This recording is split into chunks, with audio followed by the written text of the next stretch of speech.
আজ আমি আপনাদেরকে বলবো যে সূর্যাস্তের পর ভুলেও এই 5টি জায়গায় যাবেন না। হিন্দু লোকবিশ্বাস অনুসারে সূর্যাস্তের পর এই 5টি জায়গায় গেলে আপনি শারীরিক ও মানসিকভাবে ক্ষতিগ্রস্ত হতে পারেন। তাই সূর্যাস্তের পর কোন 5টি জায়গায় ভুলেও যাওয়া উচিত নয় সে সম্পর্কে বিস্তারিত জানতে ভিডিওটি মনোযোগ সহকারে শেষ পর্যন্ত। আর এই নেগেটিভ এনার্জির ক্ষতিকর প্রভাব আপনাকে করে তুলতে পারে নরকের মতো অসহনীয়।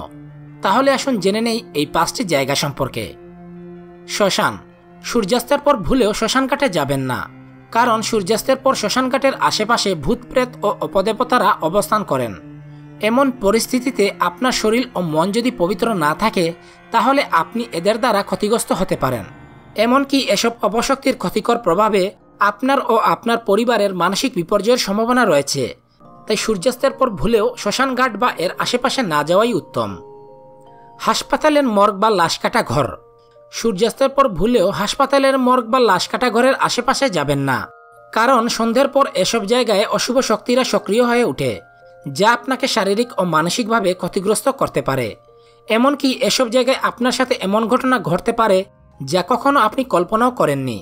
তাই সূর্যাস্তের পর ভুলেও এসব ভয়ঙ্কর জায়গায় যাবেন না। কোনো পুরো বাড়ি বা ভাঙা বাড়ি। সূর্যাস্তের পর কোনো পুরো বা ভাঙা বাড়ির কাছে বেড়াতে যাবেন না। এছাড়াও যেসব জায়গা নির্জন, এমনকি পরিত্যক্ত বাড়ির কাছেও নয়, কারণ এসব জায়গায় প্যারানর্মাল শক্তিরা বিশেষ সুবিধা পায় এবং সূর্যাস্তের পর পূর্ণমাত্রায় সক্রিয় হয়ে ওঠে।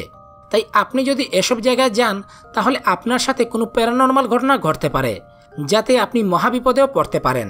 তাই সূর্যাস্তের পর এসব জায়গা এড়িয়ে চলুন। চৌরাস্তা বা চৌমাথার মোড়। সন্ধেবেলা চৌরাস্তা বা যেখানে 2 বা ততোধিক রাস্তা মিলিত হয়েছে সেখানে না যাওয়াই মঙ্গল। রাত্রিকালে এমন স্থানকে এড়িয়ে যেতে বলে বিষ্ণু পুরাণ।